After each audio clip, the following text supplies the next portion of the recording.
സമ്മതിക്കൂ.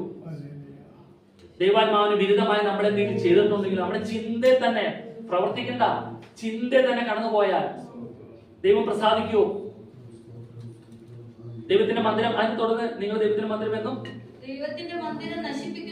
ദൈവത്തിന്റെ മന്ദിരം നശിപ്പിക്കുന്നവനെ നോക്കിയേ, ദൈവം വസിക്കുവാൻ വേണ്ടി ഈ എൽദോന്റെ ശരീരത്തെ, ഈ മന്ദിരത്തെ തെരഞ്ഞെടുത്തിട്ട് ഈ മന്ദിരത്തെ ഞാൻ നശിപ്പിച്ചാലോ?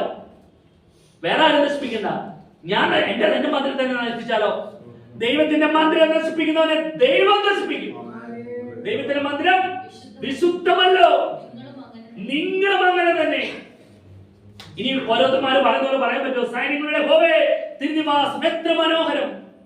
ഈ തിരുനിവാസമായി ദൈവത്തിന് വസിക്കാനുള്ള ഇടമായി മാറിയിട്ട് ഇതിനെ നശിപ്പിക്കുന്ന ഏതെങ്കിലും പ്രവൃത്തി നമ്മുടെ ജീവിതത്തിലുണ്ടെങ്കിൽ എന്തോ ദൈവം തന്നെ നശിപ്പിക്കും.